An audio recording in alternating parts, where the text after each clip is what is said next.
All right, so I'm going to talk about how we take small melodic ideas or sequences and how we try to expand them by moving across octaves. And we're going to focus on not taking it this way, but sort of getting out of that up and down and getting more of a diagonal motion, whether going diagonally this way or diagonal this way, or even just moving up the fretboard this way.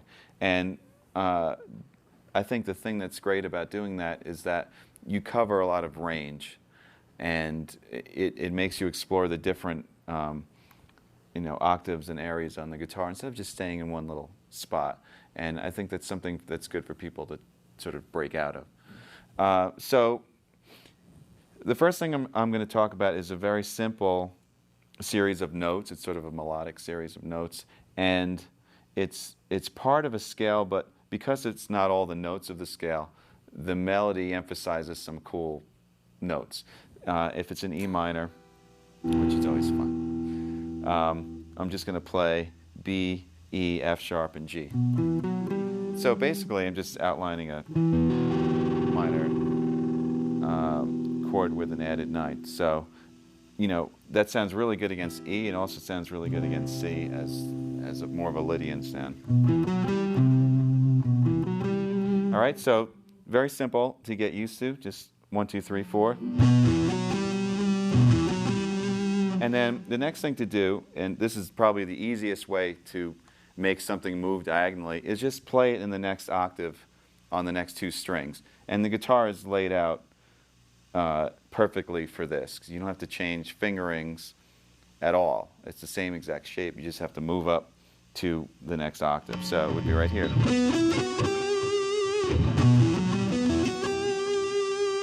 And then finally. And once again, that shape is the same in all 3 spots.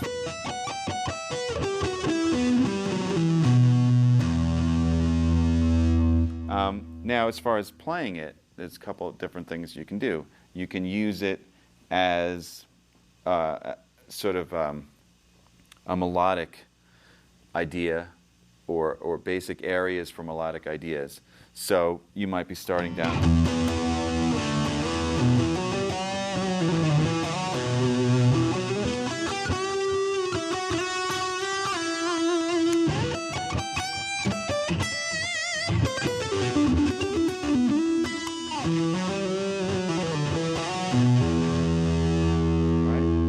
That's more of using it to play a melody and spanning the range of the guitar in 3 octaves. Another way you can use it is as a passage or as a run to link lower notes to higher notes. So something like that might be just actually playing it through all the octaves.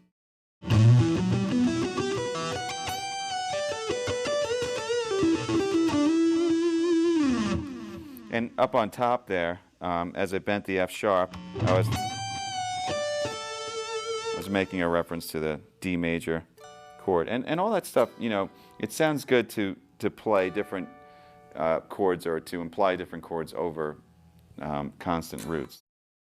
Now taking the same idea, the 3 octaves moving diagonal in E minor, and by adding one more note to it, adding a C to it, it makes the pattern more conducive for playing faster type of licks as opposed to more melodic passages. So we're going to add a C. And what I would do instead of picking all those notes is I'd come up with a pattern that was involved a little bit of a hammer-on and slide. So more like. So I'm playing the first note, hammering on the second note, playing the 3rd note, and the 4th, and then sliding.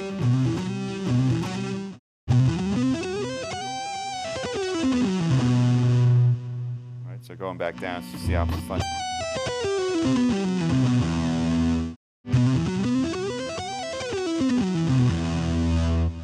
All right, so that's ascending and descending. As far as the descending, I'm just picking, sliding down.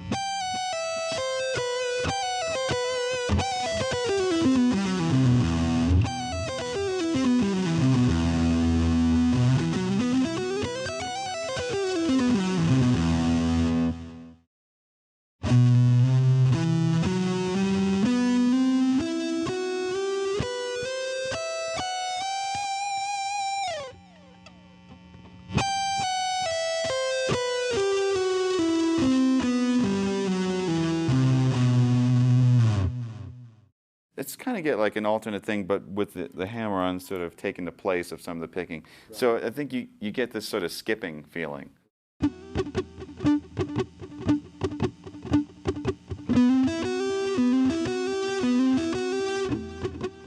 Yeah, it kind of feels like you're skipping. Same thing. So it's like...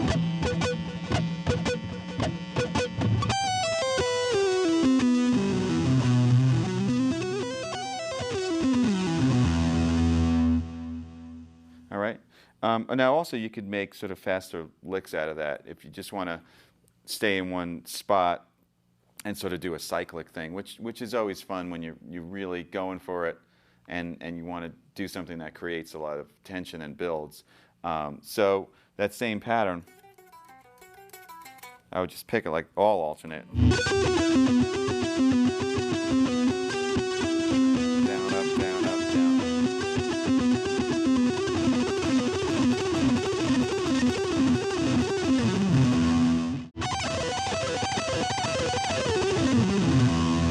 Like that. So kind of, cool little lick. It's fun. Well, when you do it that way, it has a triplet feel to it, a 16th note triplet.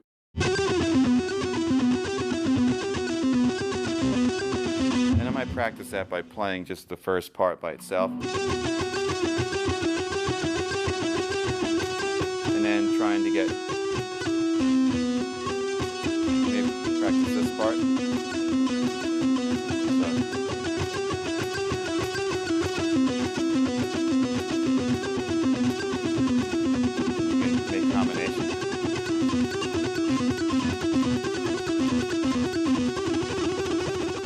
That was an example where we just moved using octaves, so playing the same pattern in 3 different octaves. So another idea I like to do is have a little bit more movement to span, a larger range. And what I would do, it's a little more difficult because now you're not just going to be playing the same shape, all right? And let's add in all the notes. So the other missing note will basically just be a D. So to keep this simple, we'll just keep it in groups of 3 notes per string, right? So basically you just have to play the one position, and I guess the easiest way to look at it is wherever your pinky ends up, you're going to play the note that's right before it with your first finger, and that's how you're going to move positions.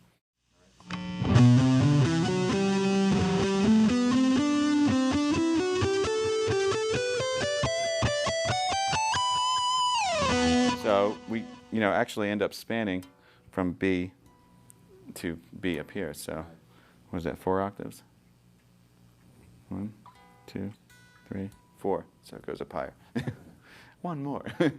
So I'll play that a little bit slower once.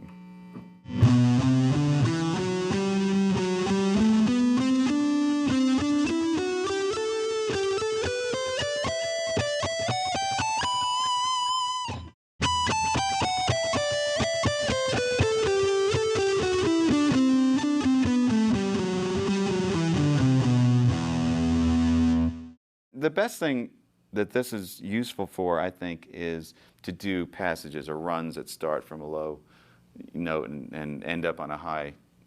And there are so many different patterns and things you can do within that. Obviously, the most simple thing you can do is just take the 3 notes and create a triplet pattern. Now, you could either repeat the pattern in each position, which is fun, or you can just go straight up, So you might go